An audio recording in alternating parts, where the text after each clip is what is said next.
America and American media is in the process of creating two separate classes of people. Politicians, who can say what they want for the most part, and you and me and everyone else who are going to be bound by increasing censorship online.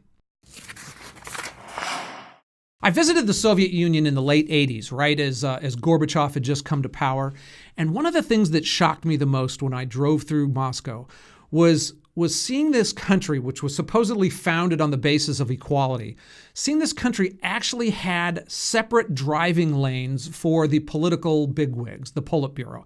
You can see they actually still have them in Russia today. It's called the ZIL lane.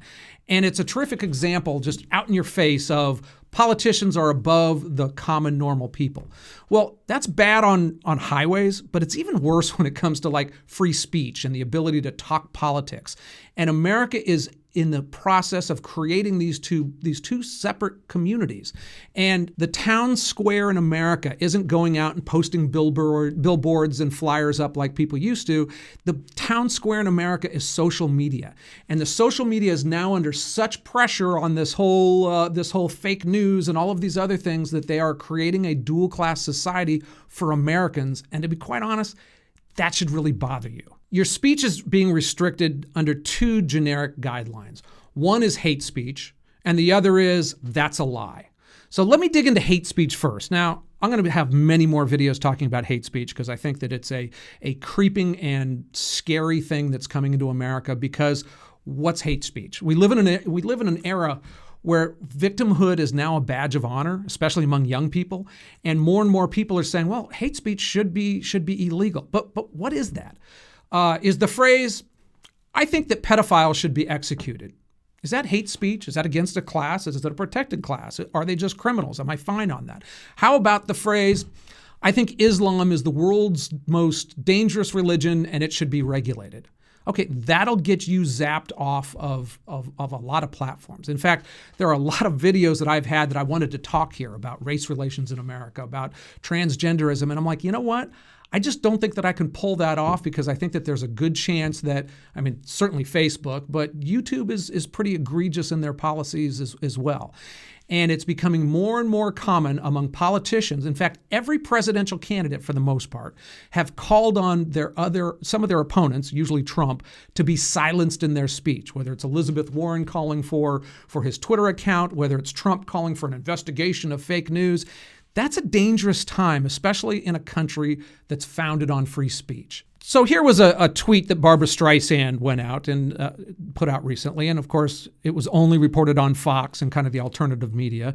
It was a heel of Nancy Pelosi going through Trump, who's dead and bleeding. Is that hate speech? You know, I don't know. I mean, it's certainly not something that a governmental agency should say you should get rid of that. Is it something that Twitter should get rid of? I mean, I don't think so, but I'd like to see a consistent policy. I have a Facebook page on historical photos. I put up this photo, which was actually kind of a famous photo of 1936, showing how popular the KKK was in Colorado in the 30s. I mean, even like a governor or senator there, I forget which one, was a member of the Klan. I mean, that to me is a troublesome part of American history. That got me banned from Facebook, where I run a number of pages and earn some money on, got me banned for a month off of that. Stopped me from being able to do live streams. It was a troublesome thing. Is that hate speech, me putting that up? I don't think so. Sometimes it's just people get caught up in zero tolerance policies. Here's a piece that we had up yesterday on LaCorte News. A security guard is getting harassed by kids at his high school.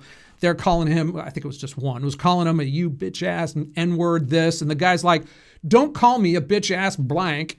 He gets fired for literally a zero tolerance on hate speech. And we're seeing the same things online. Now, there was enough backlash on this guy that as of last night, it looked like he got his job back, but that's something that we're seeing more and more of. Another instance I personally had just 2 weeks ago, I did a video here on YouTube where I was talking about the problems of Hunter Biden. I mean, Hunter Biden had a lot of personal and and business problems, and not the least of which is that he was a crack addict as he was doing all sorts of craziness. I tried to promote that on YouTube, and YouTube was like, yep, sorry, there is harmful or dangerous content on that. People were denied being able to see that video because Facebook determined that me criticizing Hunter Biden factually and full on in real words was somehow hateful. That should really bug you when you're trying to figure out what's going on in politics, especially when one side keeps getting glommed onto the most. You think these things are just for hate, but this is a very interesting story that I read out of Breitbart. Now, Breitbart has their biases, and they are clearly a pro-Trump organization. This is a great write-up. This is a write-up by a Venezuelan who lives in Venezuela talking about the problems there. Let me read you a couple things on how you can lose your speech in the political world. And this is all first person. Venezuela's freedom of speech was mutilated long ago. It wasn't done overnight, but rather carried out through a series of incremental steps that led us to this point. He talked about that when he was young, there was a radio show that made fun of all the politicians, kind of like our Saturday Night Live, if they made fun of politicians on both sides of the aisle, which sometimes they do, but not usually. He said that today that TV channel would be shut down within hours. He said, if I were to attempt some of the jokes they've fielded against U.S. President Donald Trump to apply to Hugo Chavez or Nicolas Maduro or any other high-ranking member of the government, they could very well be facing 20 years in prison due to the new anti-hate speech laws passed by the regime in the late 2017. So even when you're a dictatorship and you're moving towards we want to clamp down on things, what's the easiest anti-speech law? You don't pass the anti-political, you can't make fun of me law. You pass an anti-hate speech law. He goes on, and this is interesting. There are people in Venezuela right now that have been arrested for the sole crime of posting something on social media. A group of firemen is facing 20 years in prison for comparing Maduro to a donkey in a viral video. So, we're not Venezuela, but that's how these things get going, and we're starting to see it happen in this own country. I mean, look, this is applying to political types of people as well. Milo Yiannopoulos was talking politics. You might not have liked what he said, but they used hate speech laws to erase him from Twitter. Soph was a young gal who said all sorts of crazy, fun, interesting, and sometimes profane things on YouTube. She had over 1 million followers. Zapped, gone, erased from not only from YouTube, but also then other companies piled onto it, so she couldn't have the ability to make any money doing this. I think she's now on BitChute and some other things. Alex Jones is another good example. Now look, Alex is a pretty crazy guy. Not everything that he says is wrong, and not everything that he says is crazy. He certainly says a lot of conspiracy theories, and you can't watch him without rolling your eyes. But you can't, according to Facebook's rules, say something nice about Alex Jones. Literally, and their vice president was overseas talking about this, if you say something negative about him, you're cool on Facebook. Well, how do I, as a news organization, now cover Alex Jones? I mean, I'm going to send him a letter and ask, because Alex Jones was recently down where Donald Trump was speaking, and he was in an armored car with a bullhorn blaring things out, asking, saying that the president was under danger or something. Okay, well, can I just report that straight? Do I have to actually criticize the guy? This is how we do our politics. This is how you learn things. This is how politicians talk to each other. And it's getting kind of crazy. Look, LaCorte News was founded on two things. One is we believe that the left-wing narrative is taken over the news media, and we're not a Trump supporter or on one political side, but we're against that single narrative that is literally silencing people. The other aspect of this, and it's hugely important to us, is your rights and your ability to speak and say things are getting diminished day by day, all under the guise of good-sounding words like stopping fake news, like stopping hate, like being truthful. The latest moves by both Twitter and Facebook, a little less so regarding YouTube, but their policies are still kind of in flux, and quite frankly, everybody's policies confuse me and should confuse you, especially when you get a takedown notice and they're like, refer to our policies. That's 30 pages of stuff that you didn't think you violated anything. But let's talk about this new part is about lying, because they want to get fake news and lies off the internet. And that's a good overall goal. But what's a lie? Okay, so first of all, let's talk about politicians, because politicians lie a lot. Now, part of that we can all say because we don't like politicians and they have a lower standard of ethical behavior. Part of it's also they're talking all the time. They're selling themselves. They're selling ideas. And there's always just kind of it's like even good politicians and just go overboard often. I mean, look, Donald Trump lies daily. Usually small lies, but he's kind of like, look, he's like a used car salesman. He just can't help him. That's the richest person in the world. That's the biggest vase that was ever created. I mean, that's just kind of his shtick. And of course, it drives the media wild. And I'm not going to blame them for that. It drives leftists wild more than rightists. But, Elizabeth Warren. I mean, Elizabeth Warren kicked off her career in if not the public entity, kicked off her career in her job pretending to be a Native American and even backing it up when she had a DNA test showing that she was like 1,024th American Indian, which I'm sure I have a similar thing because humans have been around for a long time. Joe Biden, I think, look, whatever you think on Joe Biden, he's not considered a serial liar, but he's out there telling a story, and he's done this multiple times and it's a horrible story because his wife was killed by when a truck slammed into her. She had a baby in her lap, and her both of her boys were in the car. She died. The children lived. There was no indication that anybody had been drinking. The truck driver didn't get in any trouble because he didn't have a stop sign or whatnot. She turned in front of him, and it was a horrid accident. Joe Biden, though, has routinely said, a guy drank his lunch and was a drunk driver and killed my wife. And, of course, it freaked out the family and all those. So I don't think Joe Biden's a bad guy. I really don't. I don't think any of these politicians deep down are bad, even when they're wrong. But politicians say things. So we all say things that are arguably lies or not. Hillary Clinton just this week said that Russia is grooming Tulsi Gabbard to be and that she is a Russian agent. Okay, well, do we then say, should social media be in the business of saying, we're not going to put that tweet up. We're not going to, you said that in a speech and that speech is now on YouTube. We're going to take that down because that part's a lie. Politicians and everybody accuses people of lying. Should we take down CNN, who for 2 years told us all about this Russia narrative? It kind of turns out that none of that was true. Now, some of the things they said were absolutely untrue.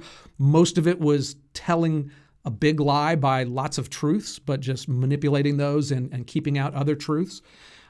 I can't tell you how often I go to a fact checker, whether it's Snopes or Washington Post, and see, look, there's a Washington Post headline that said, President Trump has made 13,435 false or misleading claims. That's a false and misleading claim. As much as I agree that Trump says all sorts of crazy stuff, I went through that and you could go through that. And sometimes you would literally see that the quote that they had from Donald Trump that they then called a lie was just at odds, where he'd say something, they'd say, well, he said, and then they'd insert something similar but different. Probably 20% of the Washington Post's lies and misleading claims was just complete bullshit. And that's the way the world works. And to ask some entity like a person at Facebook or Twitter that you've never met and that you can't have a conversation with to say you're blessed, you're not blessed, that's why we have free speech in America. So look, we've had several hundred years without social media eliminating people from lying online. People, they speak, they are in debates, they give speeches, they go on television, they have radio commercials, they send out direct mail. Campaigns have been doing this for a long time. We do have libel laws in America. If you say something that's a provable lie and it can harm somebody, they can sue you. That system seems to work pretty well, although, again, politicians are going on overboard all the time. America has had a rich history, and one of the reasons why we've been so successful as a democracy and a society is we fight bad speech, not with prisons, not with erasing you from the internet or taking you out of Stalin-era photos. We fight bad speech with more speech. And you know what? It just seems to work. And the people who should understand that the most in life is the news media, because you know what? I know a lot of people who'd like to shut down Fox News, and I know a lot of conservatives who'd like to shut down CNN, but we're all about open and free speech. So one would certainly anticipate that the news media, above anybody else, would come and say, wow, Facebook is starting to pull things down for these kind of ambiguous, is that true, is that not? They would come on the side of free speech. And if you thought that, you'd be 100% wrong. Because if there's one thing that could unite the National Press Corps against the First Amendment and against free speech, it's Donald Trump. Here's the terrific headline. Washington Post. A Facebook policy lets politicians lie in ads, leaving Democrats fearing what Trump will do. So instead of them looking at this restriction of free speech among every American except carving off some things for politicians, instead of them saying, maybe they shouldn't be in this kind of crazy game, they clearly came down on the side of, wow, you're allowing politicians to lie as well. A couple things from that article. They cite Elizabeth Warren about how she joked that Facebook had endorsed Trump, saying the policy allows a candidate to intentionally lie to the American people. Well, a debate allows a politician to intentionally lie to the American people. The news, the Postal Service allows politicians to lie if you look at it at that stage. So when you hear somebody talking about this platform, just in your mind, change that with free speech. Free speech allows you to lie within certain limits and libel laws that might create problems. Free speech allows you to be nasty. Free speech allows you to be an asshole. Platforms and free speech are no longer the same thing. Last thing in this Washington Post article, they talked about this argument. It has made social media companies timid in enunciating and enforcing common sense standards of behavior online, say Democrats who contend, and then they go into it. This is all about Donald Trump, and this is all about the national media used to run everything. Look, I was a very high executive at Fox News for many years. It's fun to have a megaphone. It's fun to be one of the only people in town. You know, there was only 3 cable channels spouting out news, not counting the business guys. And we had a massive megaphone. You know, Mark Twain, I think, was the one who said, never get into an argument by people who buy ink by the barrel. The national press, because of social media, their power is slipping away because you're here watching this on YouTube. You're not being forced to go to the Washington Post or to go to Fox News, and they are freaking out because of it, and they are siding on the side of restrict people's ability to talk and have political debates on this. You know, Axios is usually a pretty good site. What do they call this lowering of Americans' ability to have conversations online? Platforms give Pauls a free pass to lie, with a big nose coming out of the iPhone. CNN, of course, not to be outdone. And in fairness, this is an opinion piece that they put up. But Facebook is allowing politicians to lie openly. It's time to regulate. Wow. That should scare the crap out of you. Right now, it should scare you more if you're a conservative or a Trump supporter, because you're the one that they want to regulate. But you know what? I've been around long enough to know this stuff flips around. When I was 20 and 30 years old, it was the conservatives who were worried about, oh, you have nasty words in those in those records, or you have images in video games of people killing each other, and these things are dangerous and bad. The shoe will be on the other foot. So I tell you, don't get too used to pushing for censorship to get your way, because it's going to work against you someday. So look, that's it for here. This is dangerous. Do what you can. Be informed. Go to multiple sites out there because they're getting squashed down. Don't just trust Facebook. Don't just trust YouTube. Get around there. Please check out lacortenews every once in a while if you have a chance on that. We do our best to be honest. I think you should check other sites as well, but we take a particular amount of time and effort looking at the secession and clamping down on free speech and narratives that just kind of ignore or push things and pretend like they don't. My name's Ken LaCorte. Thank you for joining. I hope you like and subscribe and hit the little bell button and all the things that you do online, and we will be back at you soon. Thanks.